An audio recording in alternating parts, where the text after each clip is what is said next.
Hello दोस्तों, आज मैं बात कर रही हूँ new horror movie the crow की। चलो शुरू करते हैं। कहानी की शुरुआत में हम एक लड़के एरिक को देखते हैं जो सपना देख रहा होता है। वह सपने में एक छोटा बच्चा होता है और उसके पास एक घोड़ा बाढ़ में फंसा होता है जो बुरी तरीके से घायल है और दर्द में है। तभी उसमें कौवे मंडरा रहे होते हैं। थोड़ी देर बाद वह कौवे घोड़े पर हमला कर देते हैं और उसे नोच नोच कर खा जाते हैं। यह सपना वह बचपन से देखता आ रहा था।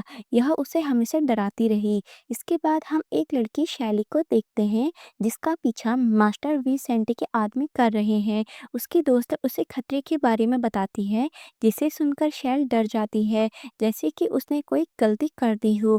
वह अपने दोस्त से पूछती है कि उसे कहाँ जाना चाहिए। उसके दोस्त उसे अपने घर पर रहने के लिए बुला लेती है। जब वह अपने दोस्त के घर पहुंचती है तो उसे एहसास होता है कि विसेंट की आदमी पहले ही वहां मौजूद है। इसी दौरान शैल सड़क पर चल रही होती है और उसका कोई पीछा कर रहा होता है। शायद वह विसेंट का ही एक आदमी था। शैली को यह एहसास होते ही वह तेजी से चलने लगती है और जल्दीबाजी में पुलिस से टकरा जाती है। उसका हैंडबैग गिर जाता है जिसमें उसमें बहुत सारे ड्रग्स बाहर निकलते हैं, जिसे देखकर पुलिस उसे ड्रग्स रखने के आरोप में गिरफ्तार कर लेती है और इसी तरह वह विसेंट के आदमियों से बच जाती है।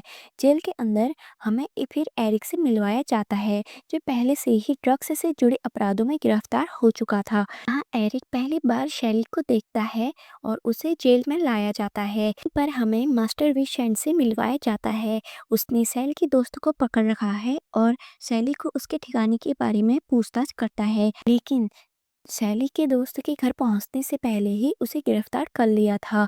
वह सच में नहीं जानती कि शैली कहाँ है। अपनी जान की भीख मांगते हुए वह विसेंट से उसे छोड़ने की गुहार लगाती है, लेकिन विसेंट उसके कान में कुछ मंत्र फुसफुसाता है जिससे वह किसी तरीके से वशीकरण में आ जाती है। वह अपनी होश खोकर पास में रखे चाकू को उठाती है और खुद को बार बार गोदकर अपनी जान ले लेती है। इसके बाद मास्टर विसेंट अपनी कुर्सी से उठकर उसके पास जाता है और उसी के चाकू से अपना हाथ काटता है।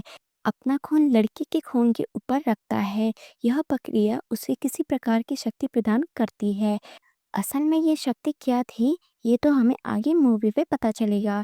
जेल में समय बीतने के साथ एरिक और शैली भी दोस्त बन जाते हैं।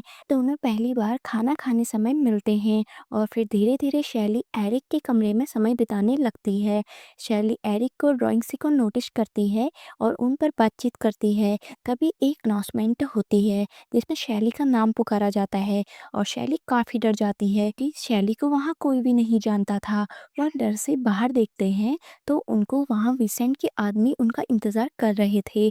उन्हें देखते ही शैली और डर जाती है। एरिक पूछता है तुम इतनी डरी हुई क्यों हो। शैली बताती है वे लोग बहुत समय से उसका पीछा कर रहे हैं और वो अब जेल तक पहुंच गए हैं। शैली कहती है अगर मैं जिंदा रहना चाहती हूँ तो मुझे यहाँ से भागना होगा। तभी एरिक उसकी मदद करता है और वो लोग बेसमेंट के रास्ते बाहर भाग जाते हैं और दोनों जंगल की तरफ भाग निकलते हैं। तभी एक गाड़ी आती है और वो दोनों शहर की तरफ निकल जाते हैं जहां सैली एरिक को अपने दोस्त के घर पर लेकर जाती है। इसी बीच पुलिस और विसेंट के आदमी सैरी को ढूंढ रहे होते हैं। जब विसेंट के आदमी उसे फिर से खोने की खबर देते हैं तो विसेंट गुस्से में उनको कहता है चाहे वो जिंदा मिले या मरी हुई, लेकिन उसे ढूंढ निकालो। शेरी और एरिक एक दूसरे को पसंद करने लगते हैं। वो दोनों एक पार्टी में जाते हैं, लेकिन वहाँ शैली का एक दोस्त आता है और उसे बताता है कि वो लोग उनका पीछा कर रहे हैं और उनकी दोस्त भी मारी जा चुकी है, जिसे सुनकर शैली बहुत डर जाती है और एरिक से पार्टी से चलने को कहती है, जिस पर एरिक थोड़ा परेशान हो जाता है कि वह ऐसा क्यों कर रही है। शैली कबूल करती है कि उसकी जान को खतरा है और अपनी सेफ्टी के लिए वह उसे एक केबिन में ले जाती है, लेकिन यहाँ पहले से ही विषम के आदमी मौजूद होते हैं। वे अचानक उन पर हमला कर देते हैं और प्लास्टिक के बैग से उनके चेहरे को लपेट देते हैं, जिससे वे दम घुटने से बेहोश हो जाते हैं। जब सैली और एरिक का होश आता है तो वो खुद को पानी में डूबा हुआ पाते हैं, लेकिन यहाँ कोई और ही दुनिया होती है। शैली डूब रही होती है और एरिक उसे बचाने की कोशिश करता है, लेकिन वो नाकाम रहता है। थक कर वो जब ऊपर आता है तो वो काफ़ी परेशान होता है। तभी इसी बीच उसकी मुलाकात क्रोनोस से होती है, जो एक रहस्यमयी व्यक्ति होता है। वह आदमी उससे कहता है, अगर तुम्हें सैली को बचाना है तो मिस्टर विशेंट को मारना होगा। इससे पहले कि एरिक कुछ जवाब दे, क्रोनोस उसे पानी में धकेल देता है और एरिक फिर से उसी दुनिया में जाग जाता है। तभी वहाँ एक आदमी आता है जो एक FBI एजेंट होता है और एरिक को मारने लगता है। एरिक अपनी सेफ्टी में उसे मार देता है। एरिक की बॉडी में काफ़ी घाव होते हैं, लेकिन वो धीरे-धीरे खुद ही हील होने लगते हैं। एरिक दोबारा उसी दुनिया में आता है और उसे क्रोनस बताता है, सैली नीचे शैतानों की दुनिया में जा रही है और उसे तुम बचा सकते हो। इसके लिए तुमको मिस्टर विसेंट को मारना होगा और उसे दोबारा से उसी दुनिया में भेज देता है। एरिक अपने दोस्त के घर जाता है और उससे बंदूक मांगता है और फिर अपने मिशन पर निकल जाता है। एरिक सैली की माँ से मिलता है और पूछता है वो लोग कौन थे, लेकिन सैली की माँ उसे कुछ भी नहीं बताती। एरिक वहाँ से चला जाता है।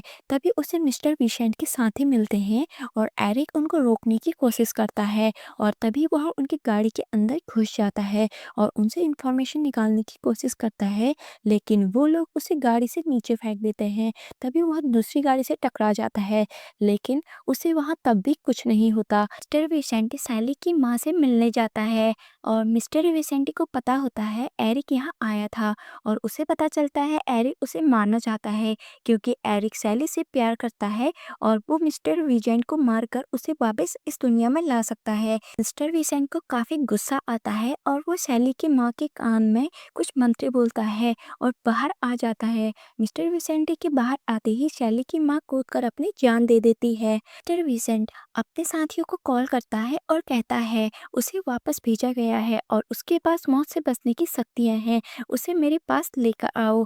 एरिक उस आदमी को ढूंढ लेता है। उस दिन पार्टी में सैली से मिलने आया था। एरिक को सैली की वीडियो के बारे में पता चलता है और वो उस वीडियो को ढूंढता है और पार्टी वाले वीडियो को देखता है, जिसमें मिस्टर विसेंट सैली के कान में कुछ मंत्र बोलता है और सैली हिप्नोटाइज होकर सामने एक इंसान को मार देती है। इसे देखकर एरिक काफी डर जाता है और अपने दोस्त के पास जाता है और सैली पर काफी नाराज होता है, लेकिन तभी वहाँ मिस्टर विसेंट के आदमी आ जाते हैं और एरिक को काफी मारते हैं और उसके दोस्तों को भी मार देते हैं। एरिक वापस क्रोनोस की दुनिया में चला जाता है। तभी क्रोनोस वहाँ आता है और उसे बताता है सैली के लिए तुम्हारा प्यार ही उसे वापस यहाँ ला सकता था, लेकिन तुमने उस पर शक किया और तुम वापस इसी दुनिया में आ गए। जिस पर एरिक माफी मांगता है और सैली की आत्मा की मुक्ति के बदले अपनी आत्मा कैद करवा लेता है। क्रोनोस एरिक को अपनी शक्तियाँ देता है और एरिक की आंखों से काला पानी बहता है और एरिक वापस उसी दुनिया में चला जाता है और उन सभी लोगों को काफी बुरी तरीके से मार डालता है।